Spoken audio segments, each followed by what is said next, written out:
Okay, my eye is bloodshot because I try to put on false lashes. Yeah, no, never again. Hello you guys, welcome back to Beautiful Teaching, and today I'm going to be showing you guys how I planned ELA for this previous week. Now, yes, I'm in a good mood because I feel better. If you guys haven't checked out my last video, I just did a breakdown on how I'm feeling about filming in my classroom. And I do want to clarify, there are clips in this video of me referencing things in my classroom. What I did is I just filmed this section of it in my class. I just felt really uncomfortable vlogging with the camera with the classroom windows open out into the school. I didn't feel comfortable about that. And I don't want to make anyone else feel uncomfortable, so that's why I am filming in my room now. And I'm not gonna lie, I kind of like it. I feel like a new sense of confidence now. So I'm gonna take you into my week and a half of planning. My district uses Wonders, and I don't know why I don't say this earlier, but I teach 5th grade. I'm in Southern California. Yeah, we use Common Core, and I typically map out my Wonders into 1.5 weeks. The program typically wants you to do it every 1 week. No, that does not work for me. I like to take my time with ELA, especially getting used to this new schedule. It's really interesting. So I like how I'm doing it so far. My class is doing really well with it, and I don't like to feel rushed when I'm teaching. And what I found is if I rush too much in my lessons, the kids feel rushed in doing their work, and it's not the same result.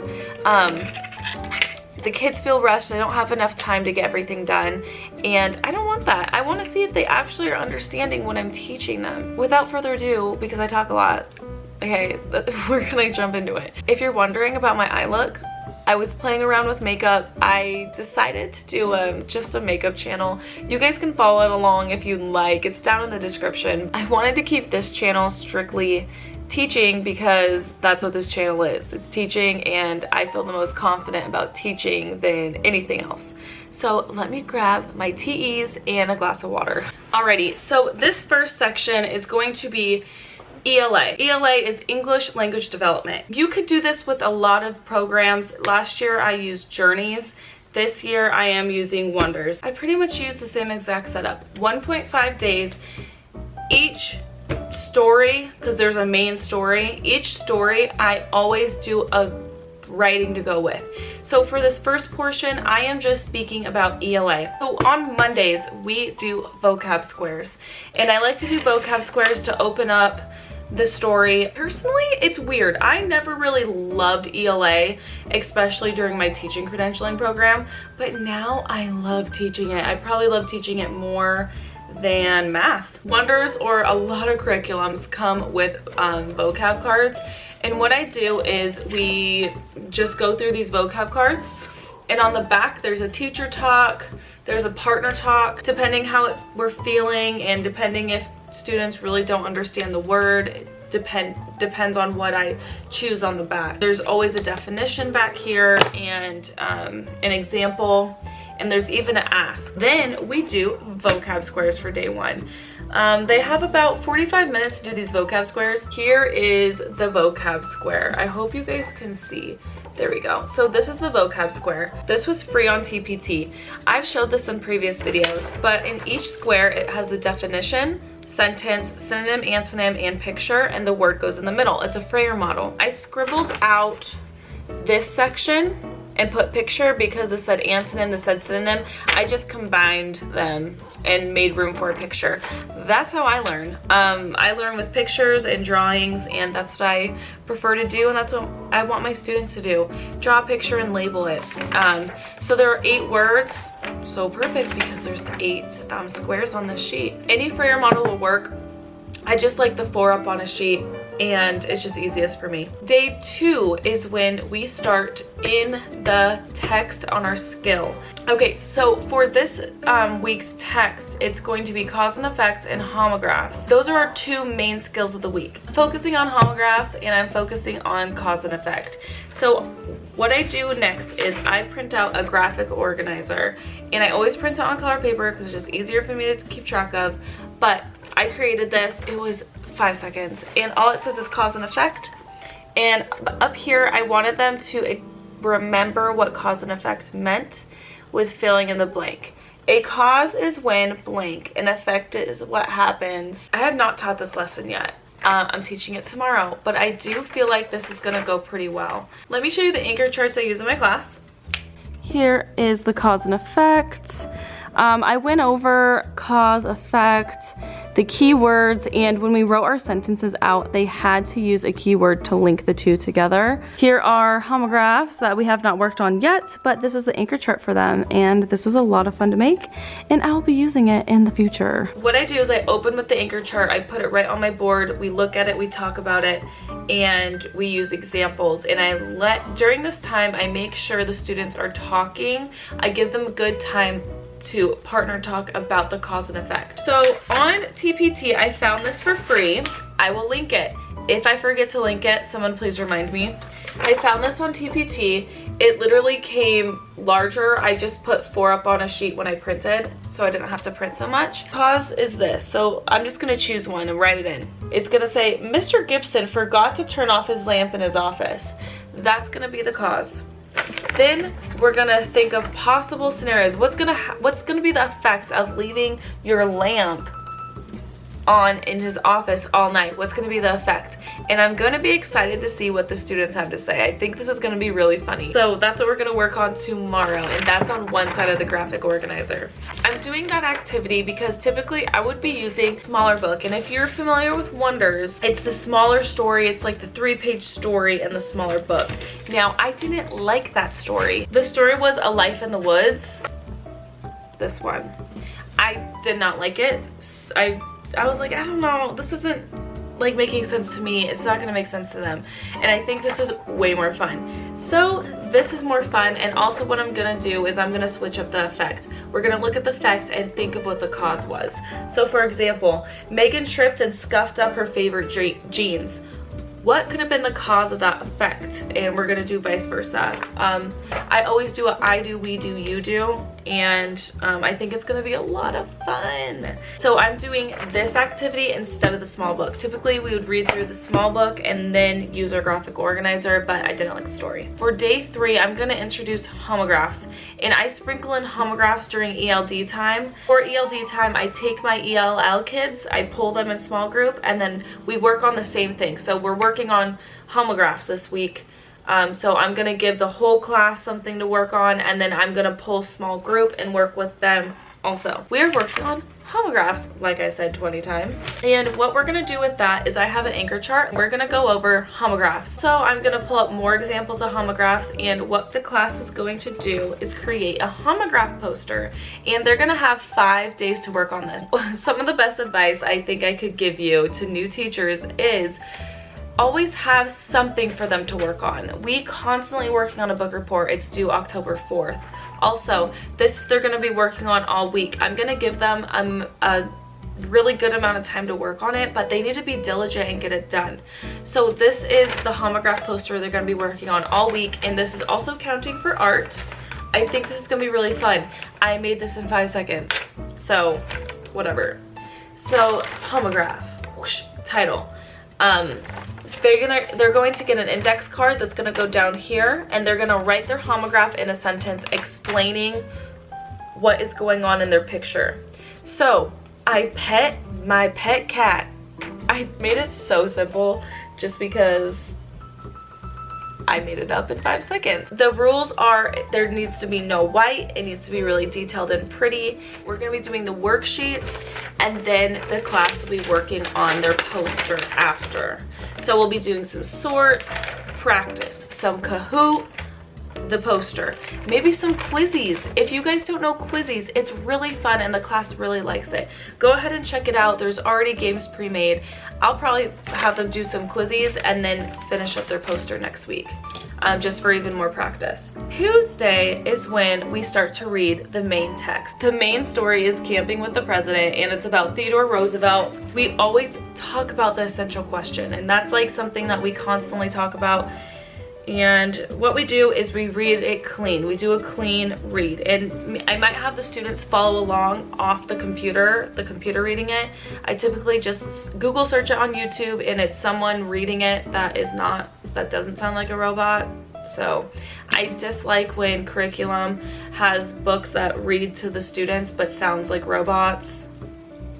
So I like to have someone else read it, or I'll read it. And what I do is fill in the blank read, and I tell students, finger on page, following along. When I pull your stick, you need to know where we're at, or you owe me a ticket. And they are not happy to lose their tickets. It holds them accountable, and they're on it. And what I have been doing, because students have been having a hard time with dialogue, is I pull the stick, and especially because we're working with narratives, and this story is a narrative nonfiction, going to read the chunk of dialogue. So that's what I say. I pull the stick, read me the dialogue piece. So then we clean read that.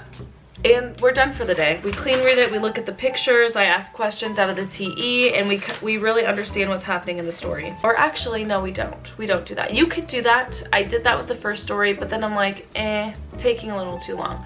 So instead, we read through it, and in Wonders TE, it maps out the cause and the effect already. So I already know what's gonna be a cause and what's gonna be an effect. So for example, in Wonders, I think Wonders is the most used curriculum I've seen, but there it is, cause and effect, and we talk about it, we find the answers in the text, and we're constantly citing. So then the next day we'll finish up the story. It's a pretty-ish long story, and if you read through, take your time, figure out what's going on, it does take 2 days to complete it. I don't know how you could do that in one day. That is day 4 and 5, I believe. So now it's technically 1 week. I always give an exit ticket referring to our objectives, and I grade that. And that's my assessment to see if they understood. Then what they do is they turn their exit ticket in with their graphic organizer, and I pull this for a grade, their exit ticket. All right, next day, day 6. So this is the day before our assessments with comprehension. So day 6 comes along, and this is what I make on my own. This is one that I used from the previous story, second day first impressions. So what I do is I just find the 3 questions in the story where we have to closely read to find the answer. So I say, closely read page blank, ask the question. During this time, we are using race. We are constantly using race. I am pounding race into their skulls. They need to know that the answer to cite and to explain, and the students are getting so much better at it. I did this with 3rd graders. It was great. Question number 1, I'm doing it. I'm, thinking out loud. What am I doing? Why am I doing it? Question number 2, they're working with their partner. Question number 3, they're doing it on their own, but then we're checking our answers. What I say is, when I say find the answer, I tell them to hunt it down. Sometimes you say the weirdest things when you're teaching, but whatever. I say hunt it down. Hunt it down with your pencil. You should be able to touch the answer with your pencil. I don't know. I'm just trying to connect it the best way that I can. And students look through the page, they find the answer, they hunt it down, and they write it down. We check our answer. Now this is what I'm assessing them on. Now this goes deeper than just pointing at the answer and finding it. This is the essential question. On the back it says, use race to answer the essential question for the story. Use examples from the story and draw a picture to go with. So they're going to be using race for the essential question. They're going to be drawing a picture and labeling the picture to go along with that. Bam!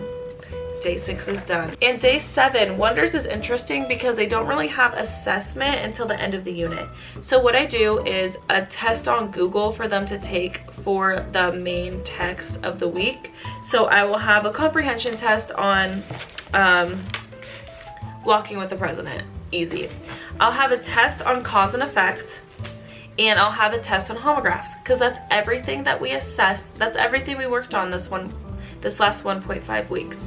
So that's what I do, that's what I assess them on, and then I give them a vocab test too. What I do is, I don't have the test paper. Poop. But I hide this obviously, but I say, so they have a word bank on the board that I write, 8 words. They're listening. So I say number 1. For example, the word is debris. So I would say blank is the scattered remains of something.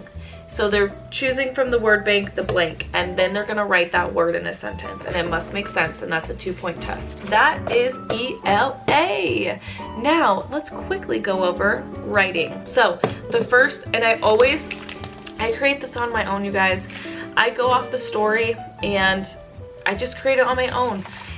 And this is very similar to how SBAC is, and I'm excited to see how my class is gonna do this year. So this is actually what I did my observation lesson on, and I did really well. And I don't have to be observed again. That's how well I did. Anyways, this is what I used. So this is a Theodore Roosevelt biography. This is all about Theodore Roosevelt. And the prompt is you travel back in time and you're taking a walk with Theodore Roosevelt in Yosemite National Park. Write a story about where you guys go, what you guys did, use dialogue, elaborate, use transition words, the whole 9 yards. 9 yards? 5 yards? 10 yards. This is all about Theodore Roosevelt, and for my observation lesson, we went paragraph by paragraph, circling adjectives, giving us information about Theodore Roosevelt. I had a giant circle map, and we put our information in that circle map. Day 1. Day 2, we do the other side. And the other side is 4 places in Yosemite National Park that you can go and travel to. Same thing, circle map. This is the actual one we used today. This is what we did today. Circle map. I told them, since they're 4 different locations, divide it into 4. They do this, we do all of these on together. They do this one on their own. This whole time, pulling sticks, calling students to answer, calling students to read. This one I'm assessing if they can, or from their source into the circle map. Okay, that is day 2 of writing. Day 3 of writing, we are working on our flow map. Let me show you the foldable that we use. So here is the writing wall I am talking about for my writing. So day 1, we do a circle map, and I like to do a circle map, especially for narratives that go along with someone, like attributes. The first writing we did was a business writing, and we read an article about successful business leaders, and then what we did was pick out attributes in relation to the topic. Day 2, we do a circle map again, and I'll show you what that looks like, of the source we do, and then we do the same thing with the circle map. Basically, I'm doing a formative assessment on this day. On the last paragraph, they are going to be circling their own detail that they did on their own, and that's what I am assessing. Then, so here is the narrative foldable. And what they need to do is they need to memorize this, and at the end of the quarter, I am going to test them to see if they can do the whole process on their own. All right, so during this is the last writing we did. This was our adventure writing. And here we have orange, green, and blue. So here we are focusing on students need to understand that they need to pull a detail from source 1 and source 2. They need to be able to underline both their sources, and I did that in the same color. Their transition word goes here in these colored boxes. So then this is our flow map. So then we do this one together. We do this one together. I pull sticks for ideas. This one I am assessing them on their own. I tell them they need to be able to underline both their sources. They have to have both details in both sources, and it needs to be cohesive. It needs to make sense. It needs to be a flow of the story. Okay, that is day 3. Day 4 is when we make our foldable. I tell students to fold their paper like this in a trifold, and they are to color it the colors of the rainbow. So we have red, outline it. Outline red, orange, green, blue, and pink. We are doing orange, green, and blue. We do 2 of them together. We do orange and green together, then they do blue on their own. I will tell you right now, my students' biggest struggle right now is dialogue. So I think the week that we have a little bit of a chunky week, we're gonna drill dialogue. That's something that needs to be nailed. They just are not understanding it. And I took about 3 lessons to do dialogue. I should have done more, but I mean, that's what you do, you learn. So we do these together. And what I do is I always have lines where they fill in their own blank. So I kind of give the skeleton, they're filling in the meat, the flesh. The next day, we are writing our intro paragraph, and then we are writing our conclusion paragraph. I did that, that's just how it flowed. It flowed better for me like that. So then the next day we do intro, conclusion, and then students begin to type their papers. I show them an example of a typed paper. They type it in the color that they're writing. They have to have indentation, it has to fit 1 page, and it is typed in Google Classroom. When they are all done in Google Classroom typing their papers, they need to spell check, they need to reread, and they need to add details. I swear, you almost need to have a designated lesson explaining how to add details. I actually might make that, I might do that in a couple weeks because I feel like my students need to add more details. I always say, give me some zest. Some zest. I don't want to read bland sentences. Make it zesty. So that's something that we need to review. This is the example I used. I just made it up real quick just to show students what I'm looking for. They need a cover. So after they type their paper, turn it into Google, they need to grab a blank sheet of paper and create a cover for their writing. The cover, this is also art, the cover needs to reflect what their story is about or their paper. Mine was makeup shop, you know. So the order goes cover, typed paper, foldable, flow map, circle map, both source pages. That gets turned in, and I grade the blue paragraph. Remember when I said on the foldable, this is blank because the students are doing it all by themselves. We practiced with orange and green. They're doing the blue on themselves, by themselves, and I'm assessing if they understood what I wanted them to do. When I work on this with everyone in class, when we write it all out together, I shine this on my overhead and I pull sticks and I say, blah, blah, come up and underline the transitional phrase. They underline. Come up and underline where we elaborated. They underline. Okay, my phone's gonna die. Then I just grade them with a rubric, and there's that. Thank you guys so much for watching. My battery's gonna die, and it's like 9:30 o'clock, and I have work tomorrow. So thank you guys so much for watching. I'll catch you guys in my next video. Tell me what else you guys wanna see. I have some good videos planned, I would say, and they're all like instruction. And thank you guys so much for watching, and I'll catch you guys in my next video. And I hope this was helpful.